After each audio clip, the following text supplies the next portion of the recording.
This is 5 Minute Feng Shui, episode 21. Prepare for Chinese New Year for good Feng Shui all year long. Welcome to the 5 Minute Feng Shui podcast, where each week I talk about how to move energy and make money. You'll learn how to create a prosperous home and an abundant life using classical Chinese Feng Shui.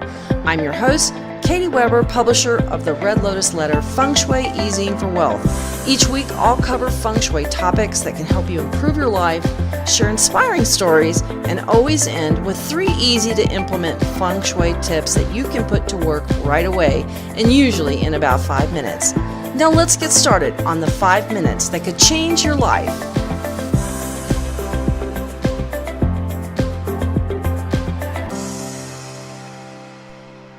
Today's episode is a really fun one for me. I love Chinese New Year. For me, the holidays are a really packed time, and I'm sure they are for you too. Once we get started with Halloween, it just rolls all downhill to Thanksgiving and then Christmas and Hanukkah and New Year's, and it just seems like it's just jammed all in at the absolute last. And then we get this nice little break, and January kind of smooths out a little bit, and then it's Chinese New Year. Now, Chinese New Year and Western New Year are a little bit different. Western New Year is based on a calendar system, so we know every January 1st that represents the next year, the new year. However, the Chinese do their calendar by a Lunar New Year. That even though they follow Western calendars, they really don't kick off the year and celebrate it the way we do on January 1st. They do it by the Lunar New Year. So when it's really the first full moon of the new year, typically, that's when they celebrate the new year, whether that's the year of the dog or year of the tiger or year of the horse, whatever that may be. This is an annual celebration for them, and they do it up. And for 2 weeks, they observe daily rituals and daily activities that are representative of certain days for them. Each day has a special or specific meaning, which is a really pretty awesome thing when you think about it. And I think that it makes the new year really seem auspicious the way they do it. And in fact, the Valentine's Day for Chinese New Year is exactly 15 days past the day of Chinese New Year. So in this year, in 2019, Chinese New Year is on February 5th. That makes February 19th the Chinese Valentine's Day. So if you want to kind of mesh the Western calendar and the Eastern calendar together, celebrate Valentine's over a nice long few days. I think that's a great time to take a vacation. Do something romantic to celebrate your love. Now, if you look at the new year, the Chinese really think of this as an auspicious time. It's a birthday for the year. The birthday, when it's observed correctly, is believed to usher in good luck and abundance all year long. So that's why they take a lot of pains to do everything just so for the 14 days that follow the Chinese New Year. The calendar is, as I mentioned, it's based on a lunar calendar. So under this system, the calendar month usually lasts around 29.5 days or so over a period of years. There's the lag. And then the Chinese may insert an extra month every few years. And this also explains why New Year's is on a different date each year, unlike the solar calendar that's a fixed date. So that's why they kind of move around a little bit. There are so many traditions with the Chinese New Year. One delightful belief is that if one of your plants blooms on the Chinese New Year, you'll have prosperity all the coming year. So if I were you, I would get something that blooms in my yard sometime around the Chinese New Year, if you can do that. I love that that's a beautiful sign of auspicious energy coming to your home and your life. So look around your yard. It's very possible you could have something blooming out there. Of course, here in the Northern Hemisphere, it's winter, so most of our yards are looking pretty drab. But for you folks who live down under, it's very possible that you've got lots of blooming plants and flowers right now. Now, the Chinese New Year is very symbolic. It's full of symbolism for ushering out the old and ushering in the new. Among the traditions is a ban on cooking in the kitchen on the first day of the Lunar New Year. And that's because it's considered bad luck to have sharp objects like knives and scissors.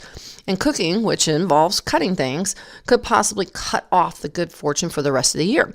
So why not give your kitchen a rest on Chinese New Year and take your family out for some meals on when we bring in the Year of the Pig here on February 5th in 2019? But the Lunar New Year isn't just about those cultural aspects. In Feng Shui, it also represents a change in time Feng Shui. This is also called flying star. And in the days that follow the New Year, typically, the directions may take on new meanings as they relate to time Feng Shui. This means that some areas of your home, some corners of your home, will have difficult energy and others beneficial energy. And the Chinese look at this to understand how the energy for the year is going to be changing. Now, most years, the flying star or the Chinese New Year is typically before the actual Feng Shui change. Every year there's a date where Feng Shui changes. So that is, there are energies that move around from one corner to another every year. That's why it's the Year of the Pig, or it's the Year of the Horse, or Year of the Rooster. Each animal represents a new set of energies coming in. A new set of energies entering our lives. And that's what I find very refreshing about following classical Chinese Feng Shui. It means that your Feng Shui is constantly evolving. It's constantly changing. It's not living in a vacuum. We don't live in a vacuum, right? So that's why Feng Shui and forget it just doesn't really work, in my opinion. And so that's why you can say, well, gosh, 2011 was amazing, but 2012 went to hell in a handbasket. And that could be very, very likely that something happened. So, for instance, a negative energy came to your bedroom, it came to your front door, and that's why 2012 wasn't your great year, whereas you may have had wealth and prosperity or fame energy that came to your front door in 2011. So for me, this moving energy that changes with time makes so much more sense and makes it understandable about why things happen the way they do many times. So let's get back to Chinese New Year. It typically is celebrated for the 15 days of the New Year, beginning on the date of the new moon, or just after the new moon, the day after the new moon. And even though you may not have time to celebrate for 15 solid days, simply preparing in advance for the Chinese New Year helps you to usher in prosperity and abundance at this time. A time of the new moon is believed by astrologers around the world to have a very special power to make whatever you want happen come true. And that's why it's sort of it's the new moon, and farmers know this is the time to plant plants that will grow, because it's an energy that makes the moon grow, right? Because we go, a new moon means it's dark and you don't see it, and every day that passes it gets lighter until it's the full moon. Now, in the meantime, let's talk about making your goals and ambitions and making your year as auspicious as we possibly can, and help you observe and make the most of 2019 or any year, and make your year one that is healthy and prosperous and happy, and that keeps problems from happening. So one of the important things to do is a thorough cleaning. Sweeping and cleaning on the first day of the Chinese New Year is actually considered bad luck, because they believe that it can sweep all the good luck away. And the god of luck is said to avoid dirty houses. So we want to make sure that, in addition to keeping your home clean all year long, that you do like a nice, thorough, deep cleaning before the Chinese New Year. So that god of luck will want to come into your house. There's also another saying that a clean house is a lucky house. And I don't know about you, but I am a whole lot more relaxed in a clean house. If I watch the TV and happen to come upon one of those hoarder programs, I have an anxiety attack just looking at all that mess and fearing for those people. You have fear when you have clutter, and you have fear when you have dirt and dust and grime, and you have it attracts more of that energy, that dust and grimy energy, and that brings your energy down. So give your house a good, thorough cleaning. The pantry, the refrigerator, the oven, the floors, dusting, cobwebs in the corners, you name it. Do the whole kit and caboodle. Next, have some fun and make some New Year preparations. So organize your home, organize closets, clean them out maybe, throw out old clothes, old shoes that you no longer wear, and if they're torn, they're ratty, they're stained, don't donate them, throw them in the trash. It's just not a good idea to donate things that you're not going to use. So if you're not going to use them anymore, like because they're stained or ripped or torn, it's bad luck to donate them to somebody else. So definitely make usable items donations, but old items, broken items, that kind of thing, don't just throw them in the trash. Don't worry about it. All right. So go out and get yourself a new outfit maybe. Getting that kind of new energy on you helps invigorate you. I don't know about you, but I just love to wear something new, especially when I travel. So, and when it comes to the new year, I love to have some new clothing to wear on that day. You'll also maybe want to rearrange and kind of refresh your decor. That means maybe moving some pictures around, moving your furniture around. Even if you just do a deep cleaning, like dust the lampshades with your lampshade attachment on your vacuum, or vacuum all your soft upholstered items, that kind of thing. It's just a great time to do all this. And the other thing you want to do is purchase flowers.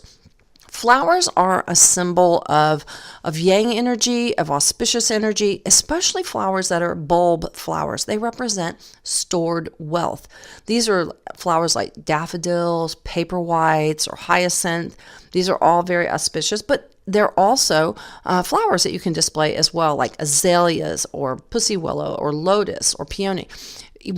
One plant or nursery that I have gone to in Houston, Texas, it's an Asian nursery, and they have all kinds of fun Asian items and Chinese items to hang up for the Chinese New Year, and they have zillions of lime and orange and lemon and mandarin citrus plants that are blooming and have fruit on them.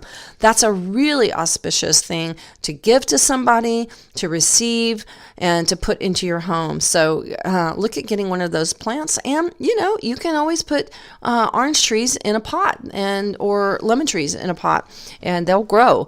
I mean, gosh, that's what they do at Versailles in France. They have an orangerie or something. Orangerie. I'm like, forgive me, French speakers, for butchering that. But anyhow, citrus plants are very, very auspicious. And now let's talk about the annual Feng Shui placements. It's really important that you observe annual Feng Shui energy changes. Obviously, we only have a little bit of time here. I try not to make this run more than 15 to 20 minutes, but it's really important that you observe the annual energies. I can't say this enough. And in particular, women and men both host some energies this year that could be problematic. So I really advise you to be alert to that. You can get more information on my website by searching, going to redlotusletter.com and putting 2019 in the search bar, and you'll get all the information there. And so you'll be apprised on exactly what's happening. So make sure that you put out your remedies, your enhancements, everything to make your home really auspicious and to handle some of the negative stuff that could possibly harm you, like energy that could hurt your health and that kind of thing, or lose money, that kind of, or maybe even your relationship. So make sure you do check out my website and check and search on 2019, and all that information is there. But now, if you are in the habit of and you are familiar with remedies and enhancements like wind chimes, pagodas, and so on, you're going to want to clean those, dust them, maybe sit them out in some sunlight to kind of just cleanse them and re-energize them. It's a great time to do that. And now let's talk about once it is actually Chinese New Year. On that day, you're definitely going to want to go out and eat your meals for breakfast. I would just do something super simple that you don't have to cut up, but then go out and eat that day. Don't go cutting up a whole bunch of stuff, especially like a big chicken or something like that. You don't want to do that. If you can eat at home, maybe get some pre-made foods that you have, and put out trays of cookies and candies and nuts and fruits and your flowers. really dress up the place and make your home feel abundant, just because you're welcoming the new year and the new lunar energy. It's also a great idea to wear new clothes. We talked about that a little bit earlier. And new clothes also represent new energy that you want to bring into your life. So put on something maybe red. This year we have got the prosperity star smack in the center of our homes. And that means that promotion, opportunities, money is all possible in the year of the pig. So that is a color that is activated by red. So absolutely add some red to the center of your home this year and wear some red too, if you want to. Something red. It doesn't have to be all red. If you don't like red, that's fine. And write out your wishes for the new year. And now this year, the year starts on February 5th, and we have a new moon on February 4th. And so write your new moon wishes out on just after on the day of the Chinese New Year, and write down what you want for the year. I think it's a really good time to write those new moon wishes down for the entire year, because this really is planting the seeds for all you want to happen in 2019. Now, another really nice thing that you can do is to write your wishes on some ribbon. Just buy a bolt of ribbon and write them on maybe a plain white cotton ribbon, and write your wishes on it and tie it to a tree so that your wishes are sent off, sort of like what we used to do with writing a letter to Santa and burning it or sending it off. There's something about sending off your wishes, writing them down and sending them out into the winds that makes such a nice symbol. And it plants that idea in your mind of what you want and where you want to be in 2020, or be by 2020, what you want to happen by then. All right. So don't forget, that you also need to make sure that, look around, look for anything broken in your home. Make sure that anything that you see that's broken or in bad repair, get it fixed. Don't have any broken energy, because broken equals broke. Very important that you make sure you check on all your maintenance. Well, there's your ideas for Chinese New Year. And as always, I've got my 3 tips I want you to focus on that are extra fun that you can do for Chinese New Year. Tip number 1, fill your wallet with money. Yeah, the green stuff, Go out to the bank, and I don't care if you just get $51 bills or $21 bills, whatever it is you can afford. Just get a bunch of it and ram it in your wallet so it's bursting at the seams. I think this is a ton of fun to do, and make sure that you go into the Lunar New Year with a wad of cash. And who cares if it's not all hundreds? That's all right. You just got a wad of cash, and that's all that matters. Tip number 2, roll some gold into your home. Go out and buy a giant bag of oranges, eating oranges, like navel oranges or oranges that you want to juice. Buy the oranges that you like. It doesn't matter. Get those oranges, just make sure that they roll. Sometimes those mandarins and tangerines, they don't roll, or tangelos have that funny little Audi kind of bump on them. So you're going to want navels or juice oranges, that kind of thing. Get a 10-pound bag maybe, and open your door on Chinese New Year, you and the kids, the whole family, or just yourself. It doesn't matter. Roll those oranges. Take those all out of the bag and roll them into your house. They represent rolling gold into your home. That means money, honey. So roll those oranges. It's a ton of fun to do. I love it. It's auspicious. And gosh, let me tell you, watching all those things rolling all into the house it's just so much fun. I can't even describe it. And if you want to, make a gift of a couple of bags of them to your neighbors, to friends, something like that, and just say, hey, I rolled these into my home. Roll them into yours for money in 2019. And lastly, do something fun on Chinese New Year. Go out for a meal. You might do those oranges. Rent a movie that's funny. Just enjoy yourself. Have fun, and make the start of the Chinese New Year the way that you want the whole year to go, with enjoyment, laughter, and love. All right. Well, I hope that helps you have an amazing 2019 New Year and Year of the Pig. I wish you every success and happiness in the Year of the Pig. Take care, and I'll talk to you again soon. Thanks for listening today to 5-Minute Feng Shui. The Year of the Pig is coming, and I want to share with you where you can find everything you want in the year ahead. That's because the prosperity star is coming this year, and it's showering us with a Roman candle of opportunities for money, abundance, and love. And it's all in my annual Feng Shui Forecast Success Pack. You'll get a full year of in-depth Feng Shui details about how to use the energy of the year for success and prosperity. And it's for every house and every zodiac sign. And my forecast also includes lucky clothing colors, handbag, and wallet colors.